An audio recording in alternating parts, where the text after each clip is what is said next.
ഞാനൊക്കെ യൂണിവേഴ്സിൽ പഠിക്കുന്ന കാലം ഒരു 10-14 കൊല്ലം മുന്നേ ഞാനും ഇതുപോലെ നിങ്ങളെപ്പോലെ ഇവിടെ വന്ന് പഠിച്ചു പോയ ഒരാളാണ്. അന്ന് ഏവ് സാർ ഇതേപോലെ തന്നെ ഒരുപാട് കാര്യങ്ങൾ പറയും, ഒരുപാട് കാര്യങ്ങൾ നമ്മളെ വിളിച്ച് ഉപദേശിക്കും. അന്നൊക്കെ നിങ്ങളെ പോലെ തന്നെ ഒരു ചെവി കൂടി കേട്ട് ആ ക്ലാസ്സിൽ നിന്ന് ഇറങ്ങിപ്പോയാൽ മറന്നു പോവും. പക്ഷെ സ്റ്റിൽ സാറിൻ്റെ കുറച്ച് വാക്കുകൾ ലൈഫിൽ എപ്പോഴും ഞാനിങ്ങനെ എന്താ പറയുക, നമ്മൾ മനസ്സിലത് വരും. ചില കാര്യങ്ങൾ ചില ആൾക്കാർക്ക് ക്ലിക്കാവെന്ന് പറയലുണ്ടല്ലോ. നമ്മൾ ഒരുപാട് കാര്യങ്ങൾ കേൾക്കാറുണ്ട് അല്ലേ, പല കാര്യങ്ങൾ, പല നല്ല ഒരുപാട് ഉപദേശങ്ങൾ, ഒരുപാട് മോട്ടിവേഷൻ ക്ലാസ്സുകളൊക്കെ കേൾക്കാറുണ്ട്.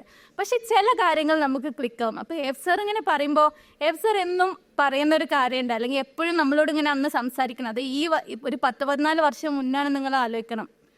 അന്നെന്ന് പറഞ്ഞിട്ടുണ്ടെങ്കിൽ എന്താ, പെൺകുട്ടികളൊക്കെ അധികം ആൾക്കാർ കല്യാണം കഴിക്കുക അല്ലേ, ജോലി എന്നുള്ളൊരു കൺസെപ്റ്റ് വളരെ കുറഞ്ഞ ആൾക്കാർക്ക് മാത്രമേ ഉണ്ടാവുള്ളൂ. അപ്പോൾ നമ്മൾ ഭയങ്കര ഡീമോട്ടിവേറ്റഡ് ആണ് അന്നൊക്കെ. ഭാവി എൻജിനീയേഴ്സ് ആവാൻ വേണ്ടിയിട്ട് ആഗ്രഹിച്ച് +1 +2 അതേപോലെ റിപ്പീറ്റേഴ്സ് ഉണ്ട് ഇവിടെ. അപ്പോൾ നിങ്ങളൊരു എയിം എന്താണ്, എൻജിനീയർ ആവുക എന്നുള്ളതാണ്. അപ്പോൾ നിങ്ങൾക്കിപ്പോൾ ഉള്ള ഒരു പ്രശ്നം എന്ന് പറഞ്ഞിട്ടുണ്ടെങ്കിൽ, എനിക്ക് തോന്നുന്നത് ഇപ്പം എൻ്റെ കാര്യത്തിലുണ്ടായിരുന്ന ഒരു പ്രശ്നം ഞാൻ പറയാം. ഒരു കോൺഫിഡൻസ് ഇല്ലായ്മ ഉണ്ടാവും അല്ലേ. നമ്മളൊരു കോമ്പറ്റേറ്റീവ് എക്സാമിന് വേണ്ടിയിട്ടാണ് നമ്മൾ പ്രിപ്പയർ ചെയ്യുന്നത്. അപ്പം നമുക്ക് പൊതുവേ ഉണ്ടാവും അല്ലേ, ഇത് നമുക്ക് കിട്ടുമോ അല്ലെങ്കിൽ കിട്ടൂല എന്നുള്ളൊരു കോൺഫിഡൻസ് ഇല്ലായ്മ എല്ലാവർക്കും ഉണ്ടാവും. സ്റ്റിൽ എനിക്കും ഉണ്ടായിരുന്നു, 14 വർഷം മുന്നേ എനിക്കും ഉണ്ടായിരുന്നു. അപ്പം നിങ്ങളത് മാറ്റി വെക്കുക അല്ലേ. നിങ്ങൾക്കൊരു കോൺഫിഡൻസ് അതെനിക്ക് കിട്ടും.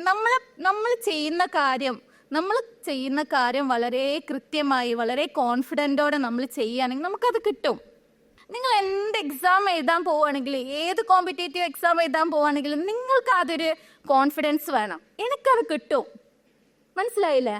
എനിക്കത് കിട്ടും എന്നുള്ള ഒറ്റൊരു കോൺഫിഡൻസ് മാത്രം മതി. പിന്നെ രണ്ടാമത്തെ കാര്യം എന്താ നമ്മൾ ചെയ്യേണ്ടത്, നമുക്ക് പറ്റുന്ന രീതിയിൽ നമ്മൾ എന്ത് ചെയ്യുക, മാക്സിമം നമ്മൾ കഷ്ടപ്പെടുക, ഹാർഡ് വർക്ക് ചെയ്യുക. ഹാർഡ് വർക്ക് ചെയ്താൽ മാത്രം പോരാ, സ്മാർട്ട് വർക്കും ചെയ്യണം.